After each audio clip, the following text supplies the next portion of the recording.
Hi అండి, నేను ఇక్కడ 20 సైజు అంబ్రెల్లా ఫ్రాక్ అయితే కటింగ్ చేస్తున్నా.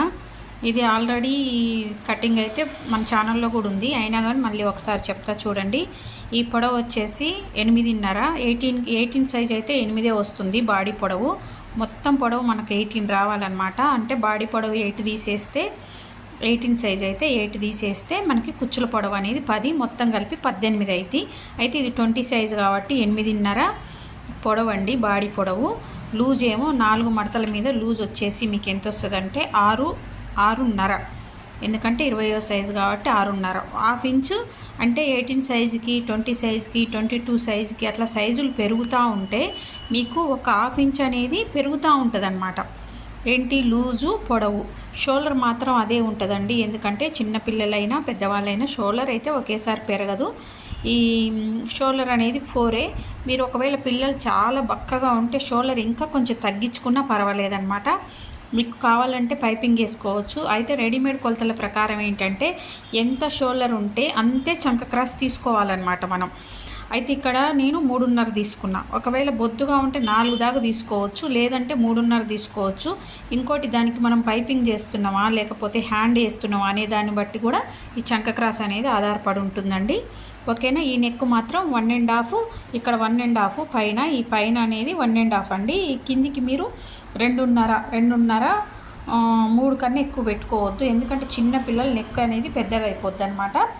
ఓకేనా. ఇక్కడ ఖర్చు తీసేసి మీకు ఇది 2.5 ఉంటుంది.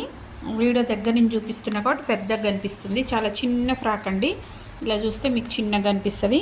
ఇప్పుడు ఈ లూజ్ కూడా మీకు అర్థమైంది. అయితే ఇక్కడ షేప్ అనేది మనము సమ్మర్ ఫ్రాక్లో అయితే షేప్ చేయము. ఇక్కడ సీజనల్ ఫ్రాక్స్ ప్రతి ఒక్కదానికి ఇక్కడ తప్పకుండా షేప్ చేయాలండి. ఇక్కడ మనం డాట్ వేసే దగ్గర నుంచి ఇలా షేప్ చేయాలి. అయితే ఇప్పుడు ఇది అంబ్రెల్లా ఫ్రాక్ కాబట్టి ఇక్కడ డాట్ వేయం. ఇక్కడ డాట్ వేయడం వల్ల అదేంటంటే లుక్ అనేది సరిగా ఉండదు. అందుకోసమని కుచ్చులు వచ్చే కింద కుచ్చులు వచ్చే వాటికే మనం ఇక్కడ డాట్ వేస్తాం. అంబ్రెల్లా ఫ్రాక్ మాత్రం డాట్ వేయం. ఓకేనా. ఇంకా కింద అంబ్రెల్లా ఫ్రాక్ ఎలా కటింగ్ చేయాలో చెప్తా. ఇప్పుడు ఈ లూజ్ ఎంత ఉంది, ఆ లూజును బట్టి మనము 4 మడతల మీద క్లాత్ వేసుకొని దానికి ఆ మూలలో నడుము తీసుకుంటాం. అది కూడా కటింగ్ చేసేటప్పుడు, లైనింగ్ క్లాత్ కటింగ్ చేసేటప్పుడు చూపిస్తా. ఓకేనా. ఇది బ్యాక్ పార్ట్ అండి, ఫ్రాక్ యొక్క బాడీ బ్యాక్ పార్ట్. అయితే దీంట్లో నేను చూసిరా ఇక్కడ ఉక్సుల పట్టి లూబుల పట్టి కోసం అని మనం ఎక్స్ట్రా క్లాత్ వేయకుండా ఇందులోనే ఫ్రాక్ కాబట్టి ఇందులోనే ఇట్లా మడతపెట్టి కుడతాం కాబట్టి ఇది ఎక్స్ట్రా తీసుకున్నా. చూడండి, ఇంత ఎక్స్ట్రా తీసుకున్నా. మీరు క్లాత్ని బట్టి తీసుకోండి. మనం ఇందులోనే తీసుకోవటం వల్ల నీట్ ఫినిషింగ్ ఉంటుంది అనమాట. ఇంకా ఈజీ అయిపోద్ది కుట్టడం, స్టిచ్చింగ్ కూడా ఈజీ అయిపోద్ది. ఇప్పుడు ఇలాంటి దానికి మనం ఏది నెక్ వైపు ఏది చక్క వైపు అనేది కూడా మీరు జాగ్రత్తగా చూసుకోవాలి. ఇక్కడ షేప్ ఉంది చూసిరా, ఇది అటువైపు. అయితే మెయిన్ క్లాతే నేను ఫస్ట్ కటింగ్ చేసిన, ఇప్పుడు లైనింగ్ క్లాత్ తీసుకుంటున్నాను అనమాట.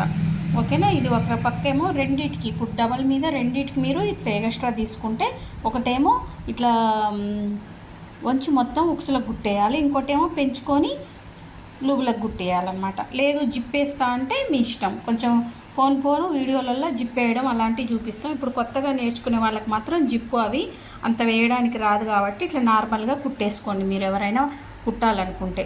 ఓకేనా. ఈ 2 బ్యాక్ పార్ట్.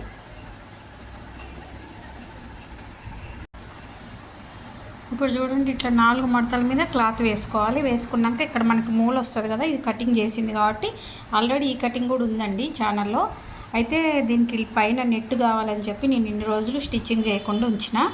అయితే ఇది మనకి బాడీ లూజ్ ఎంత 6.5 కదా, 6.5ని మీరు సగం చేసేసి మనకు ఒక భాగం ఎంత వస్తుందో అంతే ఇక్కడ పెట్టుకోవాలి. 6.5 కన్నా తక్కువ పెట్టుకోండి, ఎందుకంటే ఇది అనేది మీకు సాగుద్ది కాబట్టి మీరు ఎక్కువ పెట్టుకుంటే ఇది లూజ్ అయిపోద్ది.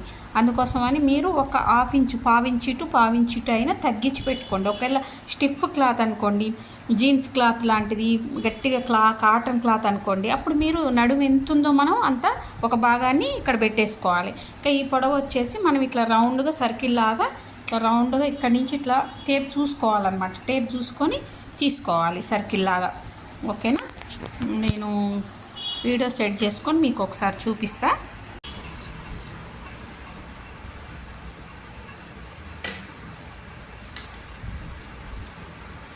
చూడండి, మనం ఇక్కడి నుంచి ఇలా చూసుకోవాలన్నమాట. క్లాత్ని మంచిగా కరెక్ట్గా వేసుకొని ఇట్లా మీకు ఎంత పొడవు కావాలో దాన్ని ఇట్లా చూసుకుంటూ చూడండి, ఇలా చూసుకుంటూ కరెక్ట్గా చుట్టూ మొత్తం ఒకేలాగా వచ్చేలాగా అట్లా మార్క్ వేసుకోవాలి. ఇది ఆల్రెడీ కట్ అయిపోయింది కాబట్టి మీకు కొంచెం అర్థం కావట్లేదు, నెక్స్ట్ టైం ఇంకా కటింగ్ చేసేటప్పుడు చూపిస్తా. ఓకేనా? ఇక్కడ కూడా సేమ్, ఎక్కడ చూసినా సేమ్ ఉండాలన్నమాట, తేడా రాకుండా ఉండాలి. అప్పుడు మీకు ఇది కరెక్ట్ రౌండ్ అనేది వస్తుంది. ఓకేనా? కనిపిస్తుందా?